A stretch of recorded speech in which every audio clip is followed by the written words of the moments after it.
কথা মনে আছে সেই কয়টা কথা লিখে আসবা। আমি কি বুঝাতে পারছি? উত্তর আমার জানা নেই, আমি উত্তর পারি না, কিন্তু ওই চ্যাপ্টারে কিছু কথা তো পারি, সেটাই তুমি লিখে দিয়ে আসবা। কারণ অনেক সময় টিচাররা নাম্বার দিতে চায়, এমন একটা প্রান্তিক নাম্বার পেয়েছো, আরো 1-2টা নাম্বার দেওয়া লাগবে, কিন্তু জায়গা পাই না, কলমের কোনো কালি না থাকার কারণে নাম্বার দিতে পারে না। দয়া করে তোমরা সকল প্রশ্ন টাচ করবে এবং লিখে আসবে। ক্লিয়ার? খাতা আর অবশ্যই বাম দিকের মার্কিংটা ক্লিয়ারলি ছেড়ে দেবে, এখানে যেন টিচাররা নাম্বার দিতে পারে। কোন স্টুডেন্ট খাতার মার্জিনের ভেতরে একের ক একের খ লিখবে না, সব সময় হেডলাইন দিয়ে একের ক একের খ একের গ 3 ইঞ্চির নিচে কোন কয়ের ক্ষয়ের উত্তর লিখবে না। 3 ইঞ্চি যদি বাকি থাকে খাতার পৃষ্ঠা পাল্টে দেবে, লাস্টে 1-2 লাইনে কয়ের উত্তর ক্ষয়ের উত্তর লিখবে না, এটা মিসিং হয়ে যাবে। আগের উত্তরের সাথে মার্চ করে দিয়ে এটা ড্রপ করবে, নাম্বার পাওয়া না। ক্লিয়ার হয়েছে?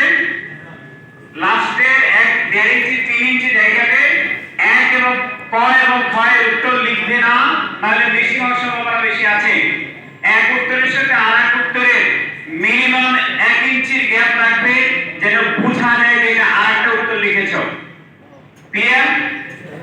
1 2 3 ক খ গ, এখানে ক লিখছো, খ লিখছো, গ লিখছো আরেক জায়গায়, এটা মারা পড়ার সম্ভাবনা আছে, নাম্বার নাও পেতে পারো। ক খ গ ঘ। তোমরা বিভিন্ন শোরুম উদ্বোধন করতে দেখেছো, অনেক বোর্ড দিয়ে উদ্বোধন করে। এর একটা সায়েন্টিফিক দিক আছে, বাণিজ্যিক ভ্যালু আছে। তোমার খাতাটা প্রথমটা সুন্দর করে লিখবে, দ্বিতীয়টা সুন্দর করে লিখবে, যত গোজামিন দিবে থার্ড ফোর্থে লাস্টের প্রশ্নের উত্তরটা সুন্দর লিখবে।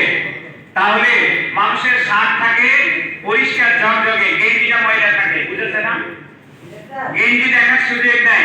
তোমার 4 নাম্বার 5 নাম্বার প্রশ্ন এক্সামিনার প্রথম দ্বিতীয় তৃতীয়কে মূল্যায়ন করে ওইভাবে নাম্বার দিয়ে যাবে 5 4 5 6, এটার সাথে ফলো করে চলে যাবে।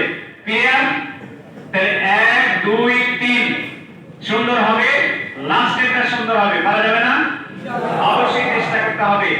এরপরে হচ্ছে কলম, নতুন কলম 2-4বার লিখে নিয়ে যাবা। একটা কলম নিবা না, একাধিক কলম নিয়ে, আমরা একটা কলম দিয়েছি কম সম দামে, যাই হোক একটা কলম দিয়েছি।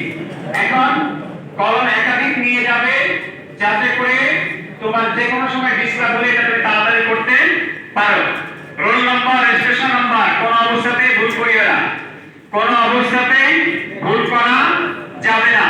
তাড়াহুড়া করার কিছু নেই, আস্তে ধীরে রিভিশন দিয়ে প্রশ্নের সাথে মিলিয়ে টিক দিয়ে কনফার্ম করবা তুমি কয়টা উত্তর দিয়ে এসেছো। আজকে যেটা চলে গেছে এটার জন্য আগামীকাল নষ্ট করার কোনো দরকার নেই। আজকের পরীক্ষা শেষ, এর পর্ব শেষ, ওকে ফেলে দাও, আগামী দিনের জন্য প্রস্তুতি নাও। খুবই খারাপ হয়েছে হোক, কিন্তু আগামীকাল ভালো করতে চাই। এইভাবে করে তোমরা যদি আগাতে পারো অবশ্যই তোমাদের পরীক্ষা ভালো হবে, একটা ভালো রেজাল্ট নিয়ে আসতে পারবে। সবাই ভালো থাকবে, সুস্থ থাকবে। পরীক্ষা পর্যন্ত সুস্থ থাকার জন্য নিয়মিতভাবে খাবার, ঘুম, বিশ্রাম এটা করবে।